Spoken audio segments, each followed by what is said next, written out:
boleh tanya-tanya dikit nggak? Boleh dong. Lo lebih suka dipanggil Ahmad atau Sen? Panggil Sen sih sebenarnya. Udah lama banget gak ada yang manggil Ahmad, paling keluarga doang. Tanpa Sen, Revival akan jadi? Kayaknya gak bakal ada revival. Jiwanya masih di gue banget soalnya. Lo pilih PUBG atau Mobile Legends? Sekarang circle gue lebih ke PUBG.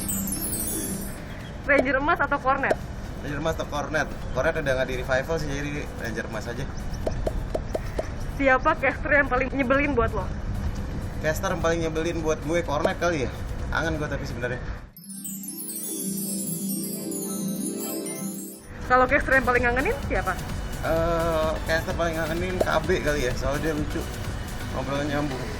Pilih Padang atau Jakarta? Jakarta. Apa ketakutan terbesar lo? Ketakutan terbesar gue itu adalah apa ya gagal mencapai mimpi gue sih. Pilih koplo atau indie? Imo.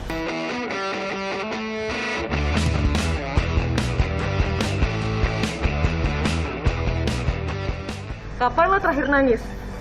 Kapan gue terakhir nangis? I don't know man, udah lama banget saya nggak nangis deh. Pas lagi nikah kayak nangis deh, bahagia tadi. Satu kata untuk Revival TV. Win.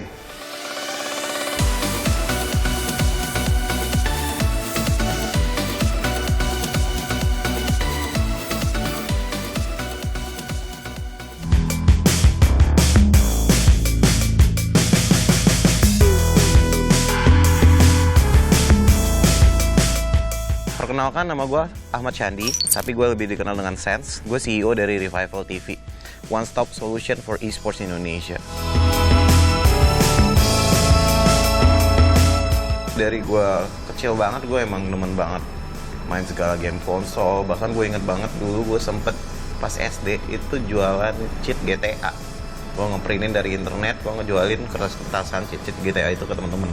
Jualnya kalau nggak salah Rp5.000 satunya. Tapi gue ngeprintnya sekitar cuma 1.000 kali ya. Laku banyak sebenarnya, lumayan banget. Banyak orang mau top up pakai USD ataupun beli barang dari luar negeri. Itu gue pakai dan gue bisa memberikan mereka barang-barang tersebut. Warnetnya nanyain mulu, ini ngeprint mulu, kenapa ini? Dia nggak tahu itu gue jual balik. Gue ke Pekanbaru itu buat ngurusin ada perusahaan keluarga di sana. Bisa dibilang saya gagal karena ketidakfokusan gue, para passion gue ada di tempat lain. Jual modal tutup perusahaan yang di Pekanbaru, jual mobil buat jadiin modal ruko di Jakarta, dan itu ngumpulin orang-orang yang punya passion dan vision yang sama. Untungnya karena gue main dari kecil ya. Gue juga nggak tamat SMA by the way, literally gue main game doang. Jadi udah didukung gue main game, tapi karena di rumah jadi terkontrol sama orang tua, jadi orang tua nggak terlalu ribet. Takutnya kalau keluar kan udah jadi bandel segala macam ya. Jadi mereka udah tahu lah ke passionan gue di dunia games ini. Tapi pas awal-awal itu benar-benar sangat-sangat sulit sih buat. Tapi tahun-tahun pertama mungkin masih dibantu sedikit-sedikit sama orang tua. Cuma by the end of the year, di saat industri yang makin naik, itu mereka sampai sekarang sih bangga banget ya.